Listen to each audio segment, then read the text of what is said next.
प्रश्न है 5.85 ग्राम NaCl को 200 ml विलयन में घोला गया है, विलयन की मोलरता ज्ञात कीजिए। ये को है, ठीक है। तो इस प्रश्न को हल करने से पूर्व हमें विलयन की मोलरता ज्ञात होनी चाहिए। तो हम सबसे पहले देखते हैं विलयन की मोलरता क्या होती है। विलयन की मोलरता होती है, हम सबसे पहले एक कंटेनर ले लेते हैं, ठीक है। इसमें भर देते हैं हम क्या, जल।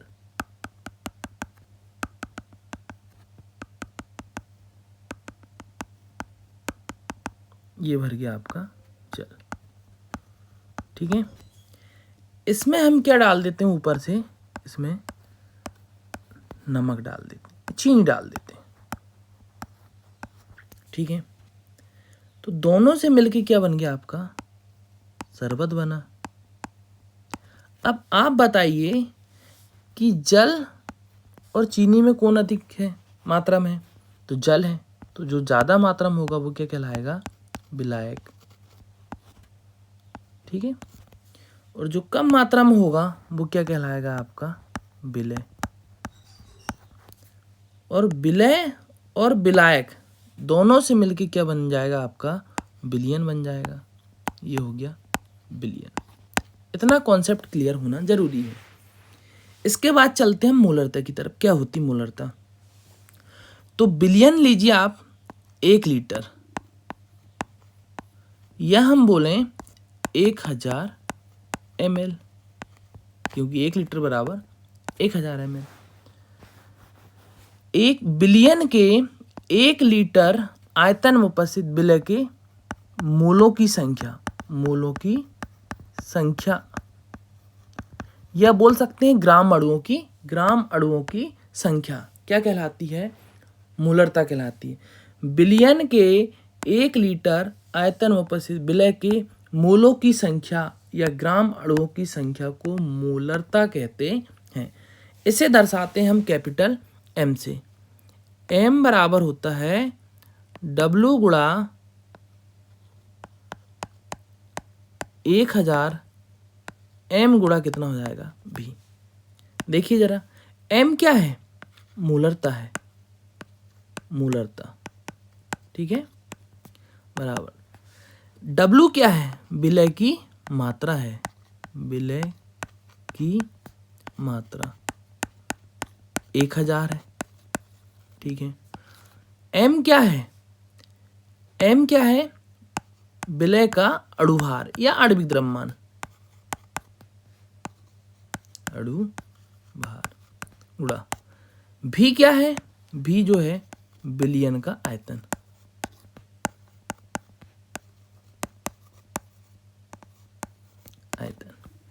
ठीक है। इतनी जानकारी पता होनी चाहिए। इसकी इकाई क्या होती है ये भी पता होना चाहिए। इकाई जो होती है इसकी मोल प्रति लीटर, ठीक है। अब प्रश्न की तरफ चलते हैं। प्रश्न क्या कह रहा है हमारा, प्रश्न कह रहा है कि 5.85 ग्राम NaCl को 200 ml विलयन में घोला गया है, ठीक है। तो हमने अब भी क्या पढ़ा, इसका फार्मूला क्या होता है, इसका फार्मूला कैपिटल M बराबर होता है W गुणा 1000, M गुणा कितना हो जाएगा, V, ठीक है। तो इनके मान दिए गए हैं, दिया गया है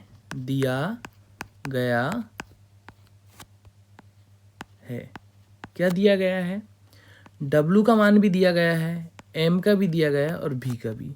जब तीनों मान दिए गए हैं तो हम अपना चौथा मान अपने आप ज्ञात कर सकते हैं कैपिटल M का, ठीक है। W का मान जो होगा वो हमेशा ग्राम में होगा, चाहे हम जितने भी क्वेश्चन पढ़े, चाहे मोलरता के, नॉर्मलता, फार्मलता। V का जो मान होगा वो किस में होगा, ml में होगा, ठीक है। तो देखिए यहां से ग्राम वाला मान 5.85 ग्राम, ml वाला मान कितना दिया है, 200 ml। अब निकालना है स्मॉल m का मान। तो आपके पास क्या दिया गया है, आपके पास दिया है NaCl,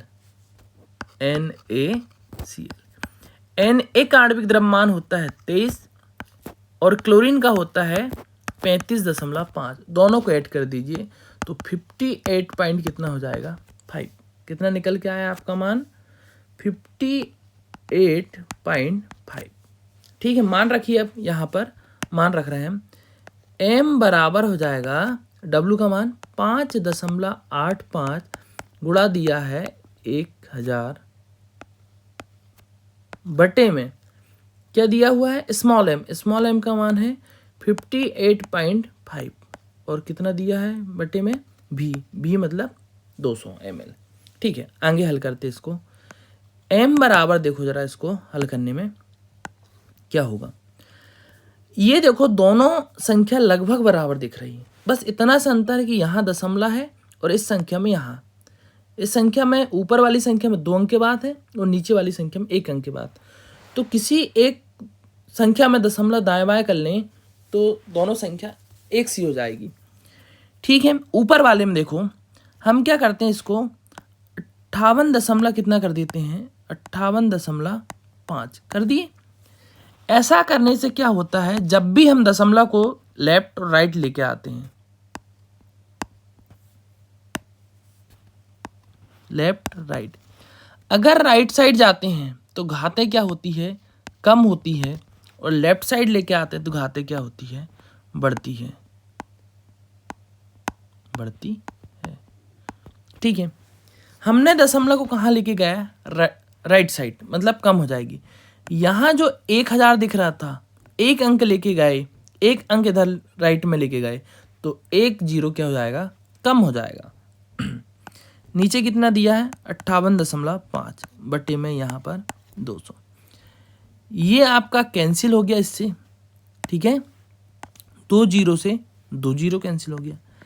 m बराबर 1/2 बचा, या m बराबर हम बोल सकते हैं इसको भाग करेंगे तो 0.5 यूनिट क्या होती है मोलरता की, मोल प्रति लीटर, या बोल सकते हैं मोल लीटर इनवर्स। ठीक है, धन्यवाद।